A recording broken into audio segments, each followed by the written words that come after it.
Salut, j'espère que tu vas bien. Moi c'est James, bienvenue sur ma chaîne. Alors aujourd'hui, je vais te parler d'un sujet qui a son importance. Est-ce que la taille compte? On voit ça tout de suite après le générique.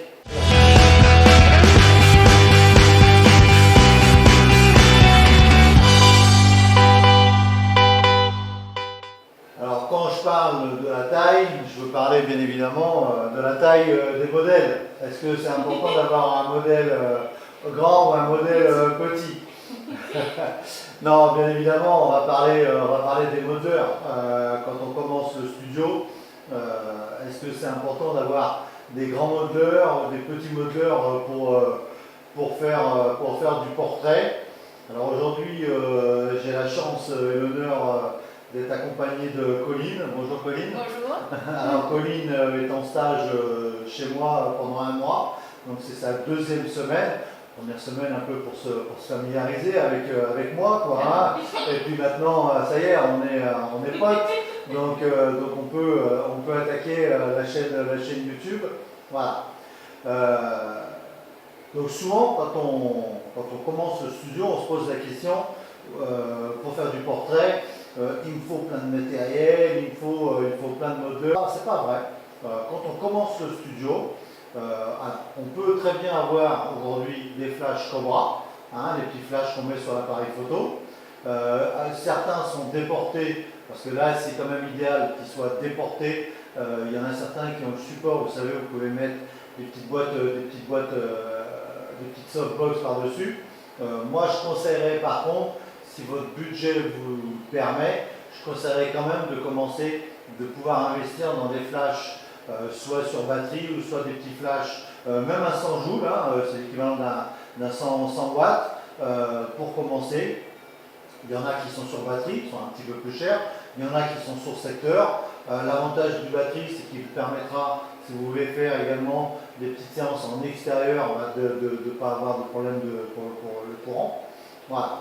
Donc moi au studio, je travaille avec les flashs Elinchrom, hein, donc là à la boutique, parce que là ici aujourd'hui on est dans la boutique, on n'est pas au studio, là où je fais mes photos d'identité, où je fais des mini-séances, hein, dans l'arrière-salle de ma boutique. J'ai deux flashs Elinchrom One qui sont des flashs sur batterie. Et j'ai une toute petite boîte à lumière, 35-75, voilà, donc c'est vraiment pas gros. Vous voyez, même de face, je vais vous la faire voir. Quand on est de face, voilà, vous voyez, quand on est de face, elle est vraiment pas grosse, voilà.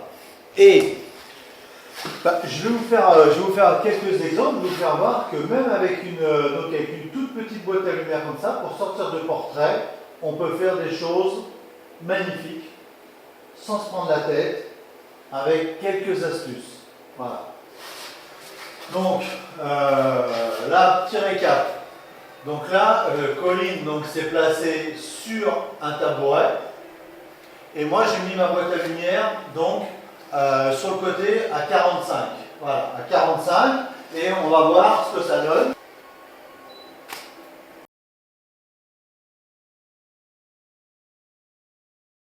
Ensuite, une astuce, Colline ne bouge pas, mais c'est moi par contre qui vais changer d'angle.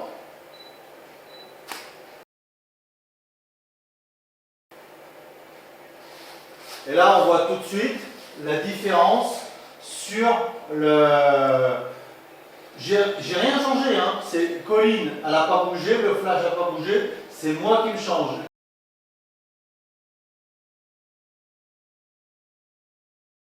Et on voit tout de suite la photo, c'est complètement différent. Voilà. On voit tout de suite le rendu.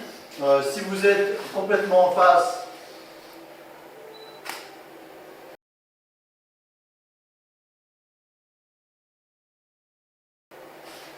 voilà, de nouveau, on se remet. Vraiment du portrait, hein.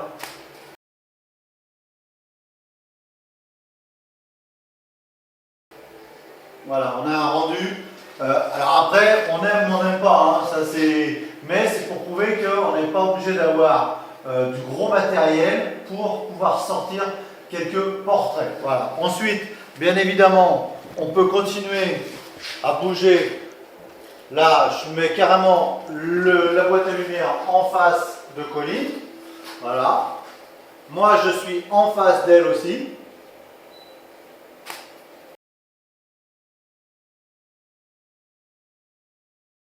Voilà, vous voyez, on est sur une lumière aussi, on est sur des choses différentes. Après, on aime ou on n'aime pas, hein, c'est simplement, voilà. On peut déplacer de nouveau les boîtes à lumière. Ça revient un petit peu au même hein, de ce que j'ai fait, sauf que là je suis sur l'autre côté. Et là je peux me mettre complètement même à l'opposé.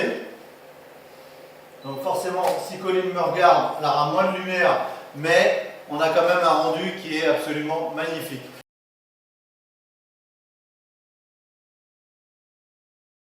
On peut monter la boîte à lumière un peu plus haut, on peut, voilà. Et déjà avec une seule boîte à lumière, une petite boîte à lumière, alors moi devant j'avais mis une grille nid d'abeille pour concentrer la lumière. Vous pouvez très bien avoir aussi un diffuseur blanc simplement devant, ou rien du tout, parce que moi je suis un amoureux de la lumière dure, donc j'aime bien quand ça pète. Mais voilà, je pense que c'est quelque chose qui est simple, c'est un investissement qui est relativement minime. Vous pouvez être chez vous, dans une petite chambre de 10 mètres carrés, 15 mètres carrés, dans le salon, 20 mètres carrés. Vous pouvez sortir voilà, de très très jolis portraits studio. Voilà. J'espère que, merci Colline, j'espère que cette vidéo, en tout cas un peu plus courte, je trouvais que j'avais envie justement de profiter de Colline sur des formats un petit peu plus courts, version tuto. On a d'autres petites idées avec, ça c'est les stagiaires, hein, ça vous donne des idées et ça en apporte, vous plairont. Moi je vous dis à très bientôt, merci Colline. Mais de rien. Et puis soyez sages, à la prochaine.